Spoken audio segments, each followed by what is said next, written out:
होगी रोज खटर पटर, बातें भी चटर पटर, घर घर की खबर खबर, हंसी ठिठोली की है अंगड़ाई। रेडियो राजू भाई, रेडियो राजू भाई, रेडियो राजू भाई, राज मिस्त्री का अपना रेडियो। नमस्कार दोस्तों, मैं हूँ राजू भाई और आ चुका हूँ आप सभी के पास लेकर रेडियो राजू भाई, राज मिस्त्री का अपना radio, powered by UltraTech cement, देश का नंबर 1 सीमेंट। तो दोस्तों शुरू करते हैं आज का प्रोग्राम बिल्कुल खुश मिजाज होकर, चेहरे पे मुस्कुराहट लेकर। तो आज के विचार में मैं आपको एक नहीं दो नहीं बल्कि 5 ऐसी बातें बताऊंगा जो आपके जीवन में बहुत काम आने वाली 5 बातें हैं। तैयार हो जाइए, एकदम कमर कस लीजिए, कुर्सी की पेटी बांध लीजिए क्योंकि शो शुरू हो चुका है। पूरी तरह से मैंने खुद को समर्पित कर दिया है ताकि आपका मनोरंजन इस प्रोग्राम के माध्यम से कर सकूं। आज का विचार प्रस्तुत करता हूं 5 बातें जो आपके जीवन में बहुत काम आने वाली हैं। सबसे पहले, समय सबसे बड़ा धन है। वक्त किसी के लिए नहीं रुकता, इसलिए हर लम्हे को जी भर जिएं। खुद से प्यार करना सीखें, अपनी खामियों को स्वीकारें और खुद को बेहतर बनाने की कोशिश करें। रिश्तों की कद्र करें, अपनों के साथ बिताया हर पल अनमोल है, उन्हें संजो कर रखें। माफ करना सीखें, मन में कड़वाहट रखने से सिर्फ आपका ही नुकसान है। शिकायतें छोड़ दें, जो बीत गया उसे भूलकर आगे बढ़ें। तो हम भी अब आगे बढ़ते हैं दोस्तों। तो दोस्तों अब हम घोषणा करने वाले हैं हमारे विजेता राजमिस्त्री भाइयों के नाम। तो बस अपना दिल थाम कर बैठिए क्योंकि हम लेने जा रहे हैं एक एक करके हमारे सारे विजेता राजमिस्त्रियों के नाम। बहुत बहुत मुबारक हो हमारे राजमिस्त्री भाई जिया उल हक अंसारी जी वेस्ट चंपारण बिहार से, राज प्रकाश प्रसाद ईस्ट चंपारण बिहार से, मनोज कुमार जी गया से, शमीम भाई बिहार से, संजय सिंह जी बिहार से, अकीनूर रहमान भाई नगांव असम से, मजीबर रहमान जोरहाट असम से, नरेंद्र सत्कार हो जाए असम से, सद्दाम हुसैन चौधरी भाई सिलचर हाइलाकांडी से। घबराइए मत, और भी हमारे भाई लोग हैं जो जीते हैं। राजीबुल रहमान भाई नॉर्थ 24 परगनास वेस्ट बंगाल से, बिट्टू कुमार जगदीशपुर वेस्ट बंगाल से, नारायण सिंगो भाई सिलीगुड़ी से, अलीमुद्दीन अंसारी भाई इस्लामपुर मालदा से, और लास्ट में एसके अमीनूर भाई दुर्गापुर से। आप सभी राजमिस्त्री भाइयों को ढेर सारी शुभकामनाएं। इसी तरह आगे भी कॉन्टेस्ट में पार्टिसिपेट करते रहिए और अल्ट्राटेक सीमेंट की तरफ से पुरस्कार जीतते रहिए। और अब दिल की बात में मैं आपको बताने वाला हूँ कि टेक्नोलॉजी आपके शारीरिक स्वास्थ्य को किस प्रकार प्रभावित करती है। क्या है कि हम सभी टेक्नोलॉजी पे इस कदर निर्भर हो गए हैं कि हम कभी कभी इस बात का ख्याल नहीं कर पाते कि इन्हीं टेक्नोलॉजी जिसने हमारी जिंदगी को आसान बनाया है, इन्हीं टेक्नोलॉजी ने हमारे लिए कुछ मुसीबतें भी पैदा की हैं। तो आज के शो में मैं आपको बताने वाला हूँ कि टेक्नोलॉजी आपके शारीरिक स्वास्थ्य को किस प्रकार प्रभावित करती है। दुनिया भर में इंटरनेट से जुड़े अरबों डिवाइस के साथ तकनीक हमें पहले से कहीं ज्यादा घेर लेती है। तकनीक के कई सकारात्मक पहलू हैं। कम से कम ये हमें दूसरों से जुड़े रहने में मदद करती है, जो महामारी के दौरान एक जीवन रेखा रही है। लेकिन लाभों के साथ साथ इसके संभावित स्वास्थ्य परिणाम भी हैं, जिन पर विचार किया जाना चाहिए। 80% लोग सुबह उठने के बाद सबसे पहले अपना स्मार्टफोन चेक करते हैं। 88% साप्ताहिक आधार पर अपने फोन का कैमरा इस्तेमाल करते हैं। टेक्नोलॉजी का हमारे फिजिकल और मेंटल हेल्थ पर कैसा असर पड़ता है? जो लोग मोबाइल उपकरणों का बहुत अधिक उपयोग करते हैं या अपने लैपटॉप या कंप्यूटर पर लगातार एक ही स्थिति में काम करते हैं, उनका पोस्चर खराब होने लगता है। यदि इसे जल्दी ठीक नहीं किया गया तो इससे मस्कुलोस्केलेटल समस्याएं हो सकती हैं, जैसे गर्दन और कंधों में दर्द या पीठ के निचले हिस्से में दर्द। इससे आपकी उंगलियों, अंगूठे और कलाई में भी दर्द हो सकता है। मोबाइल उपकरणों, लैपटॉप्स, ई रीडर्स आदि के लंबे समय तक लगातार इस्तेमाल से आपकी आंखों को नुकसान पहुंच सकता है। आंखों में स्ट्रेन विकसित हो सकता है। आई स्ट्रेन एक व्यापक शब्द है जिसमें आंखों में सूखापन, सिर दर्द, धुंधलापन और गर्दन या कंधों में दर्द शामिल है। सोशल मीडिया साइकोलॉजिकल समस्याओं का एक सबसे बड़ा कारण है। यह छोटे बच्चों से लेकर वृद्ध लोगों को आकर्षित करता है और उन्हें मानसिक रूप से पीड़ित बनाता है। सोशल मीडिया के कारण लोगों के मानसिक स्वास्थ्य में गिरावट आई है। ऐसे कई अध्ययन हैं जो बताते हैं कि मानसिक स्वास्थ्य में गिरावट के लिए सोशल मीडिया सीधे तौर पर कैसे जिम्मेदार है। उसकी वजह से कई लोगों को एंजाइटी और डिप्रेशन हो रही है। सोशल मीडिया ने भी लोगों को अलग अलग और अंतर्मुखी बना दिया है। प्रकाश देने वाले लाइट एमिटिंग उपकरणों से नीली रोशनी निकलती है जो प्राकृतिक प्रकाश के समान ही होती है।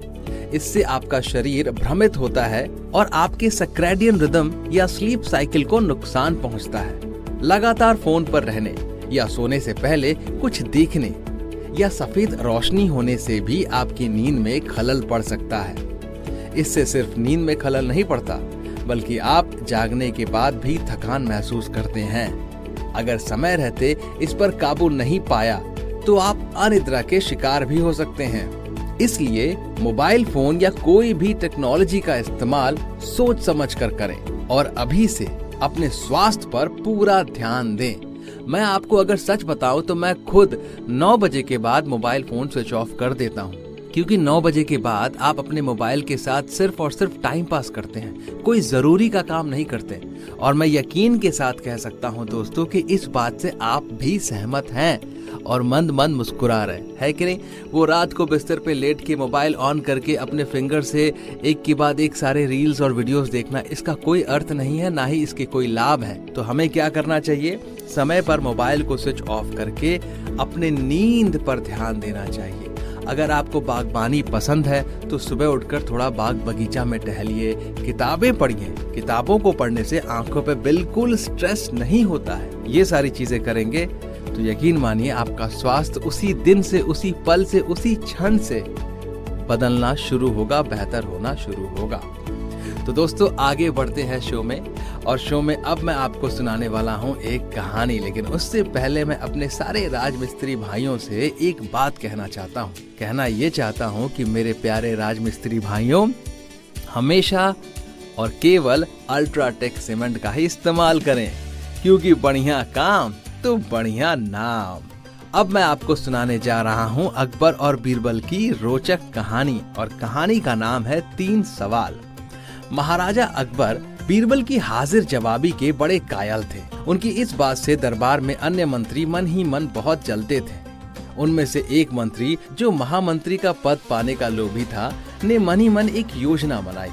उसे मालूम था कि जब तक बीरबल दरबार में मुख्य सलाहकार के रूप में है, उसकी यह इच्छा कभी पूरी नहीं हो सकती। एक दिन दरबार में आकर अकबर ने बीरबल की हाजिर जवाबी की बहुत प्रशंसा की। यह सब सुनकर उस मंत्री को बहुत गुस्सा आया।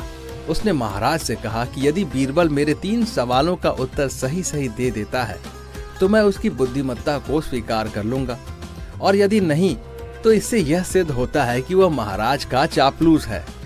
अकबर को मालूम था कि बीरबल उसके सवालों का जवाब जरूर दे देगा, इसलिए उन्होंने उस मंत्री की बात स्वीकार कर ली। उस मंत्री के 3 सवाल थे। पहला, आकाश में कितने तारे हैं? दूसरा, धरती का केंद्र कहाँ है? तीसरा, सारे संसार में कितने स्त्री और कितने पुरुष हैं?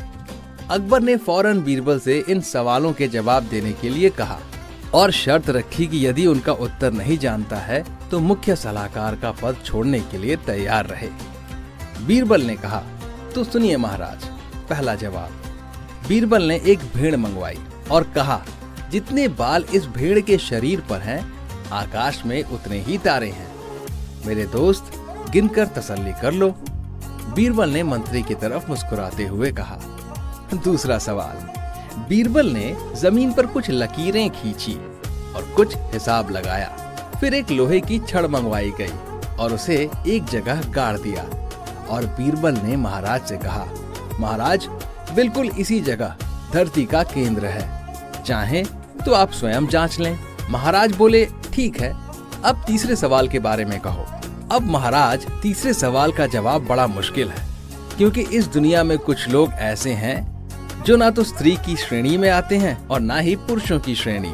उनमें से कुछ लोग तो हमारे दरबार में भी उपस्थित हैं, जैसे कि ये मंत्री जी। महाराज, यदि आप इनको मौत के घाट उतरवा दें तो मैं स्त्री पुरुष की सही संख्या बता सकता हूँ। अब मंत्री जी सवालों का जवाब छोड़कर थर थर कांपने लगे और महाराज से बोले, महाराज बस मुझे मेरे सवालों का जवाब मिल गया, मैं बीरबल की बुद्धिमानी को मान गया हूँ। महाराज हमेशा की तरह बीरबल की तरफ पीट करके हंसने लगे और इसी बीच वह मंत्री दरबार से खिसक लिया। तो दोस्तों, इस कहानी से हमें क्या सीख मिलती है?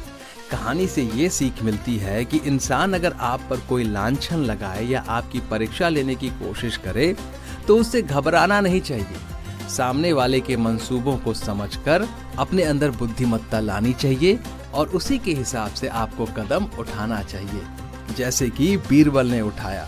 जाहिर सी बात है, ये बात तो आप भी समझ गए और मैं भी समझता हूँ कि बीरबल के हर एक जवाब में कोई सटीकता नहीं थी, लेकिन उसके हर एक जवाब में एक ठहराव जरूर था जिससे सामने वाला थोड़ा हिचक जाए। तो जिंदगी में भी जब ऐसी परिस्थितियां आए तो गुस्सा नहीं करना है, बल्कि ठंडे दिमाग से उस परिस्थिति का सामना करना है। तो दोस्तों, अब मैं लेने वाला हूँ आप सभी से इजाजत, लेकिन मैं जानता हूँ कि आप रोचक तथ्य का इंतजार कर रहे हैं। जी हाँ, रोचक तथ्य सुनाऊंगा तभी इजाजत लूंगा मैं।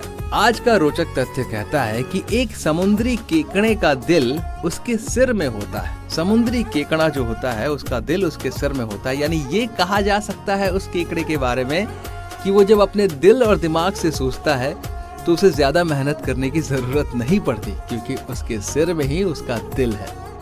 तो दोस्तों, हमारा दिल हम अपनी जगह रखते हुए आप सभी से इजाजत लेने वाले हैं। हम मिलेंगे फिर से अगले एपिसोड में नई बातचीत के सिलसिले के साथ। आप अपना ख्याल रखिए और बिल्कुल स्वस्थ रहिए। शुक्रिया दोस्तों। रेडियो राजू भाई, रेडियो राजू भाई, रेडियो राजू भाई, राज मिस्त्री का अपना radio. Brought to you by Ultratech Cement.